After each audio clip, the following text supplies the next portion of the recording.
is Thursday, May 20th, and we are in Carnegie Town Hall. Mackenzie, could you do roll call and determination of quorum, please?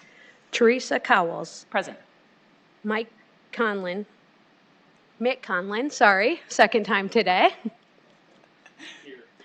Pam Hanneman. Here. Brooke Wagner. Mike Begeman. Present. Justin Smith. Here. Angela Shuffleman. Here. Quorum is present. Thank you. Next, if you've had an opportunity to review the minutes, does anyone have any corrections? If not, I'd entertain a motion to approve. So move, Begeman. Second, Hanneman. Cowles. Yes. Conlon. Yes. Hanneman. Yes. Begeman. Yes. Smith. Yes. Shuffleman. Yes. Thank you. Next, if you've had an opportunity to review today's agenda, I'd entertain a motion to approve the agenda for today's meeting. So moved, Smith. Second, Conlon. Cowles. Yes. Conlon. Hanneman. Yes. Begeman. Yes. Smith. Yes. Shuffleman. Yes. Great, thank you. If there's anyone here today for public input for an item other than what is on the agenda, I'd welcome you to come forward. Seeing none, we will move on to unfinished business. I'm not aware of any. Then next up is new businesses in order. First item on the agenda is the conditional gifting agreement for a shade structure for the amphitheater located on the downtown River Greenway. Tori Miedema. Good afternoon, Tori Miedema, Parks and Recreation. This is a gifting agreement with the Sioux Falls Area Community Foundation. The donors for the project are Jeff Schurslicht and Partners. Jeff has been a strong supporter of the downtown River Greenway and the park system for a long time. The gift that we're talking about is a shade structure that would take place along the downtown River Greenway in the amphitheater area just in front of Sharapa 1 building. The value is $160,000. And just a note, during phase 1 of the downtown River Greenway construction, this amphitheater and shade structure were part of the design documents. There was bid as an alternate. We were unable to award it due to budget constraints. So all a part of the design, the original design with the downtown River Greenway. As far as the purpose of the shade structure, it'll just make it a lot more usable for the special events and just the daily use that you get there at the amphitheater. It's nice to have shade anywhere along the downtown River Greenway and the Big Sioux River. Funding for the project would be 100% by the foundation through the donation with Jeff Schurslicht and his partners. Timeline, they're looking to try to have it done by the end of September of this year in time for the Riverfest special event. And just a couple additional notes. Like it is typical with all these gifting agreements, Parks and Rec and City Engineering will review and approve the final plans prior to construction. The foundation and its contractors will be responsible for the delivery of the entire project, including permitting, construction administration, general construction, and turnover. And then upon completion, it will be turned over to the city and will become a city asset. They're not looking for any naming associated with the gift. And Mary Collersrud is here with the Sioux Falls Area Community Foundation. We're here happy to answer any questions you might have. Are there any questions? Entertain a motion for recommendation for approval. Can I just a Sorry, go ahead. minimal question, just about whether or not it'll need to close the area at all during construction or whether it'll be open? We'll have to look at it, but I think for the most part, we'll be able to keep the trail open. We'll just have to cordon off the amphitheater area. It's a pretty low impact and pretty compact design anyhow. So I think we can probably keep most of the greenway open. Thanks. Yep. Sorry, any other questions or comments? I'd entertain a motion for recommendation of approval. So moved. Conlon? Second, Smith? Great. Cowles, Yes. Conlon, Yes. Hanneman, Yes. Begeman, Yes. Smith, Yes. Shuffleman. Yes. I think that'll be a great addition, and I certainly extend our gratitude to Jeff Licht and friends for their contribution. The second item is the Yankton Trail easement. Mr. Medema. I got that one too. So this is an easement for the Lumen Company to put a fiber optic line in a small portion of park property at Yankton Trail. The exhibit in your packet shows the general location. Where that is off of Minnesota Avenue. There's our park entrance, the existing park entrance. It would be just to the north of that. So it'd be in between our park entrance and the existing off-ramp of I-229. We've been working in conjunction with the South Dakota Department of Transportation and the Public Works Department. This intersection will be going under construction next year and will be reconstructed. So we're looking to get all the utilities out of the way of the new footprint of the intersection. This is a unused portion of the park, and we didn't see any issues with where we were placing it. So with that, we'd look for our recommendation of approval. Okay, is there any discussion or any questions? Great, then I'd entertain a motion for recommendation of approval. So move, Hanneman. Second, Begeman? Cowles, Yes. Conlon, Yes. Hanneman, Yes. Begeman, Yes. Smith, Yes. Shuffleman. Yes. Thank you.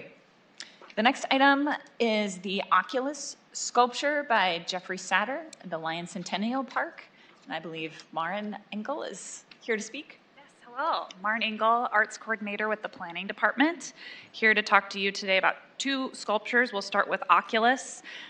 This is a piece that is being partially funded through the city's neighborhood grant program through the Planning Department. Typically, we have some neighborhoods who like to apply for these funds to use for a public art piece. So Oculus is by a local artist, Jeffrey Satter, who also lives in the Tuthill neighborhood. So he's working with the neighbors to get this piece installed.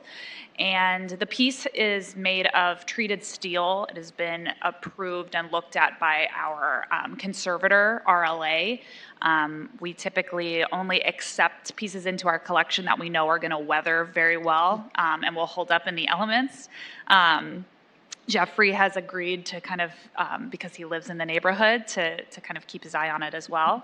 The piece has also been approved by the VAC to be placed in this location, and I think there is a map in your notes. It's kind of in the north part of the park where two sidewalks meet. There's already a small kind of concrete space there. We will have it placed on kind of the classic quartzite pedestal that you see throughout Sculpture Walk. And Sculpture Walk will actually support the installation of this project so that it is installed correctly and to best practice. So if you have any questions, happy to answer them. So does the Sculpture Walk fund the placement and installation, or how is that? So the funding is coming from the city through the Neighborhood Grant Program, which is an annual program that any organized neighborhood association can apply for funds for various projects. And so Tuthill, one of the things they applied for was to purchase this sculpture. When it is fully purchased, it's actually a 2-year lease to pay plan with Jeffrey. It will then be gifted to the city and it will fall under our maintenance and repair program to ensure that it is taken care of. Our conservator comes here every summer to clean, repair, take a look at all of our public art, and that will be included in that program. Any additional questions or comments? Okay, I'd entertain a motion for recommendation of approval of the Oculus sculpture. So move, Begeman? Second, Conlon? Cowles, Yes. Conlon, Yes. Hanneman, Yes. Begeman, Yes. Smith, Yes. Shuffleman. Yes. Great. I think that'll be a great addition to that neighborhood. The next item is the Lytton Bronchon Little Bronze Dog in Winona Park. Yes. So similar to Oculus, this is another piece that is being supported through the grant program with the planning department. Whittier neighborhood has applied for funds to have a piece commissioned by local artist Rick Haugen. He also owns Bronze Age casting, copper casting, which is our local foundry. So very trusted organization that works very closely with the city. The foundry cares for most of our bronze sculptures in our collection, and so Rick will be the one that is commissioning this piece. The idea is that, as you know, Winona Park is a very, very small park, and so Whittier had this very clever idea to do a very small sculpture in a very small park. And it's actually based off of a kind of similar sculpture that exists in Stockholm, Sweden, of a small boy. And so actually the sculpture will also be kind of facing the same direction as that piece and kind of as a companion to that piece. Rick is working with us to ensure that it is bolted very well. The way that it will be commissioned is in a way that will make it very, very difficult for someone to take or hit. That has been part of our working with him to ensure that it is a piece that will remain in its location. Again, this piece will be gifted to the city. It will fall under our maintenance and repair budget. And they are working very closely with local artist Rick Haugen. Are there any comments or questions? Actually, we did a tour of parks just Yeah. prior to this meeting, and this was one of the parks that we toured. Yeah.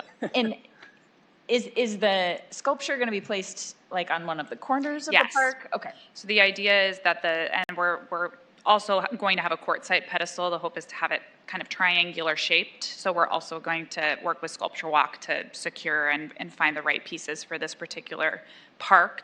But yes, it will go in one of the corners of the park. Okay. Any additional questions? 6 inches tall? Yep, 6 inches That's a tall. little dog. It's really small. I'm encouraging them to do a tiny ribbon cutting as well. I think that would be awesome. I would entertain a motion for recommendation of approval. So move, Conlon. Second, Smith. Cowles, Yes. Conlon, Yes. Hanneman, Yes. Begeman, Yes. Smith, Yes. Shuffleman. Yes. Thank you so much. Thank you so much. Appreciate it. Appreciate your time. That concludes new business, and we're moving on to the report of the Directors of Park and Recreation. Mike, will you be Well, I'm obviously not the director. providing Mr. Patton, go ahead and provide the report Yeah. today. But luckily, Brett sent in some items for us to update you on. In case you didn't know, Brett's out in Washington, D.C. He's on a work group for the NRPA, National Recreation Parks Association. They're working on generating ideas to help with public health and lowering juvenile crime and how parks can play a role in that. And so hopefully he comes back with some good ideas for us to implement and make a dent into that. He wanted us to point out that we planted a handful of flowers this week, 23,000 total. That's between McKinnon Park and Tut Hill Park, the upper wedding gardens at Tut Hill. And it was planning development staff, Jackie and her team were out there, Josh and his crews were out there. And so it was rolled up sleeves and plants going in the ground. It was a lot of fun. And so we checked on a couple of them out at McKinnon earlier today. They're doing well, so that's good.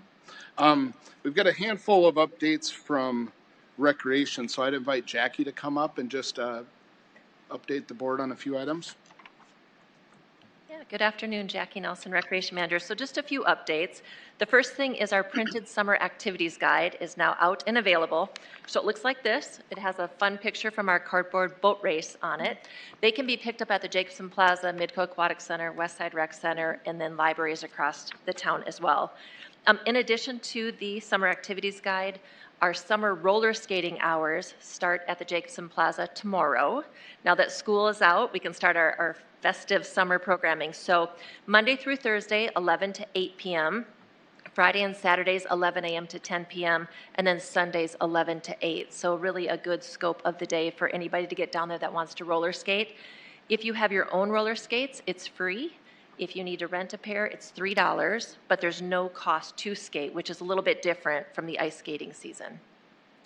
Some additional stuff, Elmwood Golf Course, we celebrated the clubhouse about a month ago, but now we're going to celebrate its 100th anniversary. So 2026 is 100th years for Elmwood Golf Course. We will be doing a community celebration on Saturday, June 6th.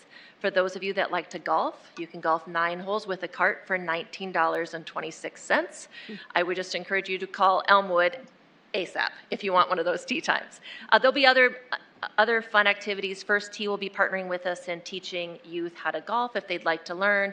We'll have live music with the Dalton Peterson Trio and a lot of other fun things happening at the golf course on June 6th. Swim lesson lottery. So that is something new for us, something we just rolled out. It kicked off last night, so this is a new process for us. So moving forward, all of our swimming lesson registrations will be handled through a lottery. In the past, we would have to wait at your phone or at your computer, and at 6 o'clock, it was kind of a mad rush, and everyone just said, go, and you were lucky to get in, if you were lucky enough to be online at 6 o'clock. Now you have about a 7-day window to go ahead, register your kids, put in your preferences, and then once the registration closes, we'll let you know what your time slots were that you received. So as I mentioned, registration opened last night. It will close on the 26th, and then on the 27th, we'll start communicating to families what preferences they received. With that swimming lesson lottery, that all runs through RecTrack, which is our point of sale software. We're currently looking to migrate that from internal city software and servers to a cloud version. So we will be working through that here in the next couple weeks as well, but hopefully everything goes smoothly, especially with the summer season starting to hit us. So we will be migrating our point of sale software to much bigger and better things. That being said, pools open on the 29th at 1 o'clock, including McKinnon. So McKinnon Wading Pool, as you guys all know, has been going through a reconstruction, a brand new pool, brand new bathhouse with concessions. So weather pending, May 29th at 1 p.m., all of our pools will open, along with our additional splash pads that have not opened. So right now we do have Jacobson running, as well as the splash pad at the Great Plains Zoo. And finally, from me, e-newsletter. Just a reminder, Parks and Rec does now have a monthly e-newsletter. You can sign up for it on our website. That is an addition to our e-newsletter that we have for the Midco Aquatic Center and the Westside Rec Center. So for anybody in the community that wants just general information, it's called Looped In, Midco Aquatic Center information or Westside Rec Center information. It's all at your fingertips. You just have to go to the website, sign up, and then it will be emailed to you. Any questions? Quick recap. Thanks, Jackie. No, I will say big kudos to the whole park team. We toured the McKinnon Park, the brand new facility today, and I think it will be probably overutilized because it is just a phenomenal project and opportunity for the community. Like, it's beautiful. Our operations team has a couple of big initiatives going on right now. We've got Project Trim as well as Community ongoing. Josh, would you like to come up and give us a quick update on those items? Thank you, Mike. Josh Johnson, Park Operations Manager. Yes, Project Trim's kicked off 2 weeks ago, and it is now in the second portion of our survey throughout the community, and that is when we go through and we start to trim, and then that's where later on we'll begin assessments or invoicing individuals. So it has been it's been in place for over 20 years, and it's been incredibly successful. So we are continuing to evaluate how Project Trim works and where we go from where we and how it functions for our community and what's best. So in a nutshell, it is a visual survey of clearances in the right-of-way every 5 years throughout the community. We hit in the spring and the fall. So it is a long process, but it is extremely valuable. It's a citywide initiative. And the other one that Mike mentioned was the Community Tree. Community Tree program, as you know, is the $3 million grant we received to plant flowers, the flowers on my mind. Plant trees in, when did we receive that? 2024. I believe. We received that, and that runs through 2028, and it has been incredibly successful. 1,200 trees currently in the ground this spring, and we are now starting to push out letters to the community to get individuals and folks for this fall to hopefully get another round in planting. Our goal is to hit 5,000 trees, so it's going very well. And Brett said he even received a hug from a elderly gentleman the other day that was so excited to have trees that we're being able to plant the right away and move forward with. So yeah, quick update so there. And then, like Mike said, it's actually 24,000 flowers. So quick hitters on those is McKinnon had over 5,500 flowers. Tut Hill has almost 7,000 flowers, and then the big one that has kind of been a big push lately is downtown has over 5,000 flowers, and we do care and do all the care and maintenance for a lot of the flowers that are downtown. So that's a big piece of what our crew does. So excellent. Any questions? I'll be right around. Josh, I do want to say, I sent this to Brett, but I'm really enjoying all the trees that have been planted along the Mert, as I call it, along the trail down from downtown. I get all the way to down to Pasley, and really enjoying seeing all the trees that have been planted. It's going to be fun to watch them come along and fill in along there. Thanks for all that work. Thank you. Appreciate you saying that. And that reminds me, big shout out to Dr. Brian Lindeman. He's planted 255 trees this year so far inside of park properties. So, and along the rec trail and area. So thank you for reminding me of that. I have been seeing them loving seeing the trees planted on the street trees being planted in Pettigrew. Tried to get that done a few years ago individually, and I love seeing those new trees coming along there too. So, thank you. Great job. Thank you. Thank you, Josh. And I've got a couple of project updates for you that we didn't discuss on the tour today. So Keene Pool, that's in full swing out there, replacement of that. All the demo is complete for the new pool. Obviously, the existing pool stays through construction and will be run this summer. But, you know, we're rough grading. We moved a lot of dirt out there. Underground utilities are going. We'll probably start digging for the new pool right after Memorial Day, so you'll see the aquatic builder actually show up here fairly soon, and so that project is off and running, going real well. Replacement of the roof at the West Side Rec Center is ongoing. Jackie's teams had to work around that, but we're managing through that. They've got one roof fully replaced. Just for reference, there's 8 different roofs on that facility, so it's not just like one roof is being done. So we're doing a series of different phases, and there was a skylight that needed to be blocked off in there. So the demo for the skylight and the fill-in's complete. One roof is done. They'll be starting on another section of roof here pretty quick, and so that project's moving along pretty good. You were out at Jacobson Plaza Phase 2 earlier today, you that weren't on the tour. Dirt's being moved there, foundation's being built for the overlook. We're trying to maintain access through the park, to the Steel District as best we can. During construction, that's going pretty smooth.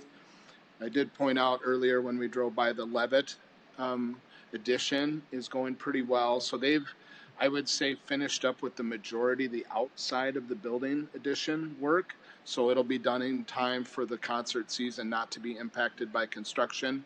Crews will continue to work on the interior spaces throughout the summer with the goal for that to be complete here late summer, early fall. And so that's really humming along well. And then just one little note, neighborhood parks obviously are a hot topic right now. And so we're continuing to push on those. And we're going to be doing renovations to Prairie Trail and Lion Park here. That was bid here on Thursday. So replacement of those playgrounds, new picnic shelter, drinking fountains, etc. And then we'll have another phase of those roll out here later this summer. So any questions about projects going on in the park? I can try and answer them. Sounds like a busy time. All right, thank you. Okay. Any open board discussion about these topics or anything else? All right, then I would entertain a motion to adjourn. So moved. Smith. Thank you.